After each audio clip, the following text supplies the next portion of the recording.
Assalamualaikum warahmatullahi wabarakatuh. Salam sejahtera untuk kita semua. Perkenalkan, nama saya Lisa Melani Angelika dengan NIM 190523648013. Kali ini saya akan menjelaskan metode penelitian tentang evaluasi saluran drainase di Desa Tonggolari, Kecamatan Batu, Jawa Timur sebagai penanggulangan banjir.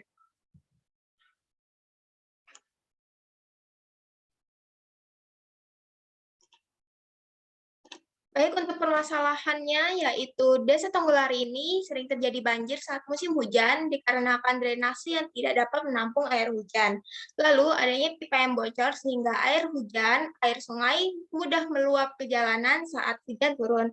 Yang ketiga, sungai tercemar oleh limbah padat dan limbah cair yang berasal dari aktivitas masyarakat sekitar. Lalu yang keempat yaitu kurangnya pengawasan dari pemerintah dan penduduk terkait kerusakan sistem drainase sungai di desa ini. Dan yang terakhir yaitu penyalahgunaan fungsi sungai menjadi MCK atau mandi cuci kakus, tempat pembuangan sampah dan lainnya yang dapat menimbulkan genangan air atau banjir, serta sungai menjadi kotor. Yang berikutnya yaitu rumusan masalah. Yang pertama, bagaimana kondisi sistem drainase di Desa Tonggolari ini. Lalu yang kedua, bagaimana arahan sistem drainase dalam upaya penanggulangan banjir di Desa Tonggolari, Kecamatan Batu. Yang ketiga, permasalahan apa saja yang terjadi pada drainase di Desa Tonggolari, Kecamatan Batu. Dan yang keempat, yaitu bagaimana upaya pemerintah dan masyarakat setempat terkait penanggulangan banjir pada sistem drainase di Desa Tonggolari, Kecamatan Batu ini.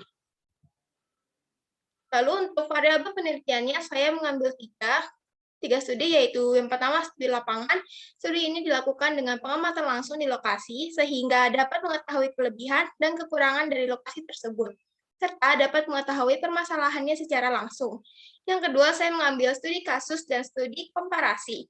Studi ini dilakukan dengan mengambil objek-objek yang sejenis yang akan dikomparasikan sehingga didapat pemahaman dalam penanggulangan yang dapat membantu proses desain drainase. Dan yang terakhir yaitu studi literatur. Studi ini merupakan kajian teori dan contoh-contoh untuk mendapatkan referensi terkait perancangan desain drainase.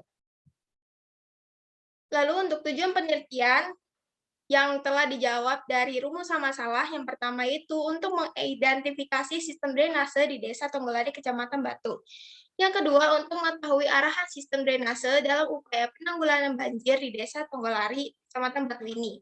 Yang ketiga, yaitu permasalahan pada drainase di Desa Tonggolari, Kecamatan Batu. Dan yang terakhir, yaitu untuk mengetahui upaya pemerintah dan masyarakat setempat terkait penanggulangan banjir pada sistem drainase di Desa Tonggolari, Kecamatan Batu. Untuk manfaat penelitiannya, yaitu ada dua, bagi Dinas Kota Batu dan bagi masyarakat setempat. Bagi masyarakat setempat, yaitu diharapkan hasil perencanaan ini bisa menambah wawasan mengenai penataan kawasan pemukiman pada lahan kontur di Desa Tonggolari, Kecamatan Batu, dan lebih memahami pentingnya tidak membuang sampah ke sungai, serta tidak menggunakan sungai untuk kegiatan yang tidak sesuai dengan fungsi sungai. Untuk Dinas Kota Batu diharapkan hasil perencanaan ini mampu menjadi salah satu masukan dalam penyusunan program penataan kawasan pada bidang pemukiman, khususnya pemukiman di Desa Tonggolari, Kecamatan Batu.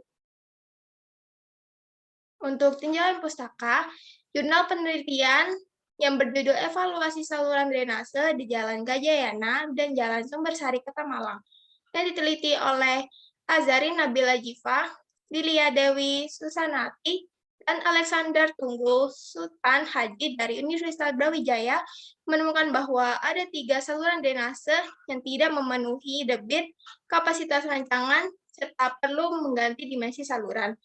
Lalu untuk penelitian yang berjudul Evaluasi Sistem Drainase terhadap Genangan di Kecamatan Wates, Kabupaten Blitar, yang diteliti oleh Marcos Amaral de Jesus Fatima dari Universitas Tribhuwana Tunggadewi Malang menemukan bahwa kondisi jalan existing 40% mengalami kerusakan, serta kerusakan 70% pada saluran drainase.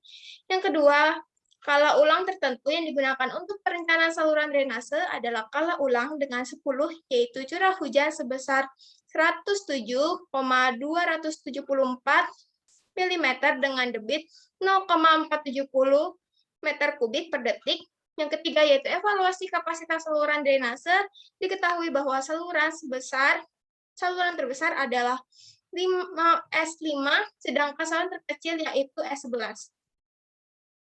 Untuk landasan teori yaitu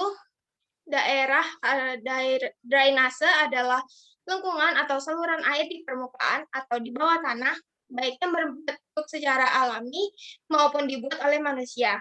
Dalam bahasa Indonesia, drainase bisa merujuk pada parit di permukaan tanah atau gorong-gorong bawah tanah. Drainase berperan penting untuk mengatur suplai air demi mencegah banjir.